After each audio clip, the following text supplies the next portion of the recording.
Welcome back. If you've just joined us, you're watching the news at 10 on Channels Television, coming to you live from Lagos. A reminder of our top stories. Nigeria closes borders with Cameroon. President Jonathan urges Boko Haram members to lay down their arms. Seven leaders meet in Calabar, strategize ahead of the forthcoming national conference. Women hold dialogue with INEC chairman, seek more representation in politics. And Egypt's interim prime minister resigns, along with his entire cabinet.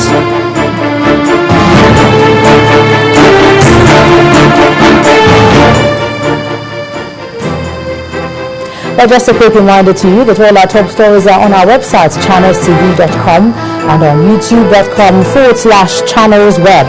To get us on the move, please visit m.channelstv.com to view us live on your mobile device. You can also download the Channels TV app for Android, iOS and Windows phones from their respective stores. Of course, you can now interact with the Channels Eyewitness feature on our Android and Windows 8 platforms. So if you have pictures or videos to share with us, tap on the application on your device, swipe to reveal the Eyewitness menu, and then follow the instructions to share your reports, pictures and videos. Well, here are some of the pictures that we've received already. You should see them very soon. Now, this picture shows an electric pole almost falling on Oradi Road. That's in the IBB lane in Port Harcourt, the River State capital, south Nigeria. As you can see, this is clearly an accident waiting to happen. And all the way from Jos, Plateau State in north-central Nigeria came this picture showing traders that have taken over the long terminus road. This eyewitness says the scene stretches from the gate of Old Jos University Teaching Hospital to the Mr. Biggs axis of the road. This does look risky as they could be knocked down or killed by moving vehicles. I would like to thank you for sending in all your eyewitness reports and to ask you to please keep them coming. Well, the President, Dr. Goodluck Jonathan, today hosted some journalists at a regular briefing with the media at the presidential villa. He used the forum to address the suspension of the central bank governor, the controversy over the missing funds, and the centenary celebrations, among other issues of national interest. It is the sixth media chat to be hosted by President Goodluck Jonathan since returning as president in May 2011. And straight on, he used the platform to address the challenges of insecurity, the plans for the centenary celebration, the petroleum subsidy controversy, among others. But by far, the terrorist attacks in the northeast appeared more worrisome to the president. We are worried, Nigerians are worried, everybody is worried. Worried in the sense that we are not happy when we hear that people have been killed, not just one person, but the number that you read in the paper. So it's not as if we are not worried. And we are working very hard and we continue to work very hard. With our successes, just that in this kind of a situation, we don't want to hear about any death. So nobody talks about the successes. But the negative ones are the issues. If the strategy has not been working hard, I don't think we are moving freely in Abuja. So they've been able to push this to almost at the fringes. They were not too long ago, they came out close to around Maiduguri, and of course when they attacked the helicopters and so on. But that was easily like, so that they came quite close. But otherwise, it has been happening in the communities, in the mountainous areas, the border between Cameroon. As I read from the papers, where they come and attack, they run back to Cameroon. So we are working with the Cameroon authorities. Of course, the issues concerning the suspension of the Central Bank of Nigeria governor, Malam Lamido Sanusi, also took the attention of the president. He said Mr. Sanusi's suspension is within the powers of the president. The president has absolute powers to suspend the CBN. CBN is not even well defined in the Nigerian constitution. Let the Financial Reporting Commission go into it with the board made up of the deputy governors and the non-executive directors. It's not good like Jonathan, it's not the president, it's not finance minister, any minister. The board of the Financial Reporting Council will look to and quickly sort out this. Financing will come back tomorrow or the day after tomorrow. So the issue is issue of financial auditors. We must allow the Financial Reporting Council to work. He put aside reports that he has begun making moves to better his chances of securing a second term through his visits to traditional rulers, insisting that he would declare his ambition at the appropriate time. When I declared in 2011, it was not hidden. I will tell journalists not to worry. We don't. I'm a city president. If I tell Nigerians today I'm not contesting the issues, if I say I'm now contesting the issues, so leave it. Already the political environment is hot enough for us to manage. At the appropriate time, you will know. Although this edition of the presidential media chat lasted about an hour 45 minutes, the president also found time to assure Nigerians of steady power supply before the end of his tenure. All right, over now to Abuja. Here's Linda Akigwe. Linda? Hello, Joma, and welcome to the nation's capital. Leaders from Nigeria's southern region have been brainstorming over crucial issues that affect the region as the national conference draws near. At the Southern Leaders Conference in Calabar, the Cross River State capital, South Nigeria, representatives from the 3 zones of southern Nigeria looked at ways of coming up with mutually agreeable position that they will take to the national conference when it is convened.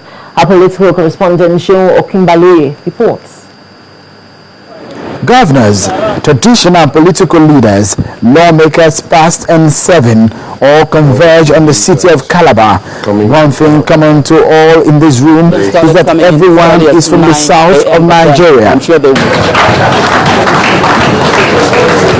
It is a talk shop, but the organizers believe it is not the usual one. The focus here is the challenges of development and national security ahead of 2015 and beyond. But from the body language of the delegates and the words of the speakers at this forum, the proposed national conference appears to be central to this summit. These widespread consultations mark this conference from other conferences. There are cynics who say that this is another talk shop, it will not succeed. But I don't think there has been any conference that has been this thoroughly prepared for. The focus and the agenda set, some of the representatives present the aspirations of their people.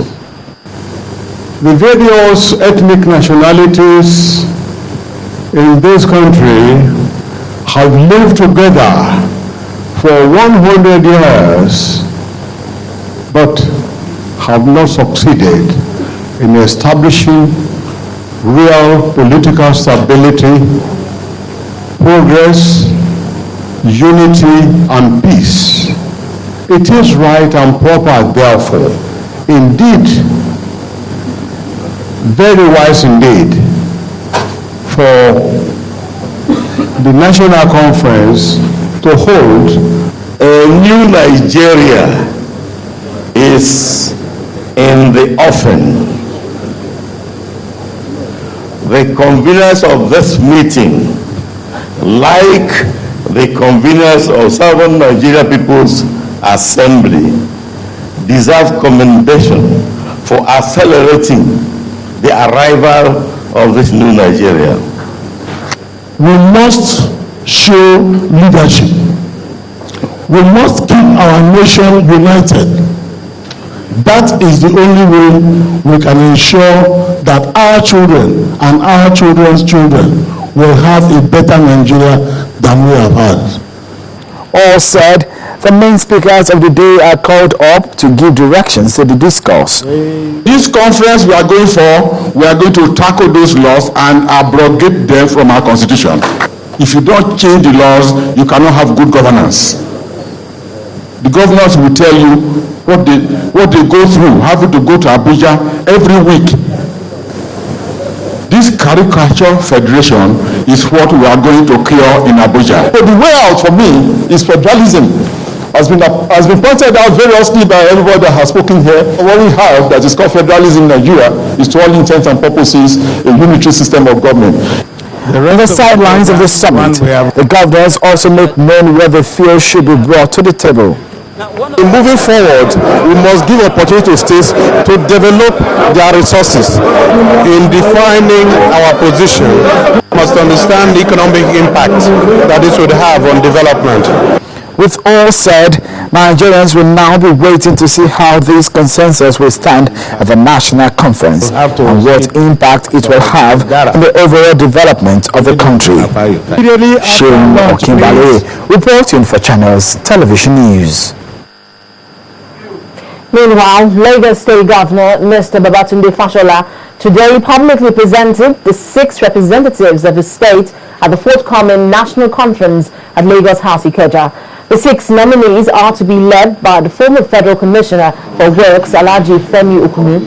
The governor said that the position of the governors in the Southwest is to allow the people who want to express themselves to do so, distinct from what the political tendencies may be.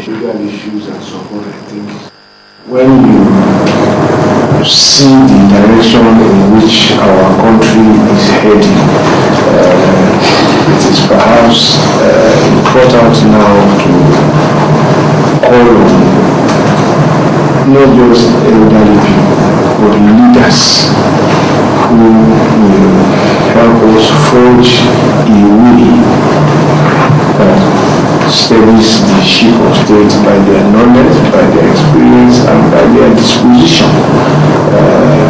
I doubt that we would have had a better set of people, at least in this state, to call upon. So that really is it. Our position as governors in the Southwest is to allow our people who want to express themselves to do so, different from what the political tendencies may be.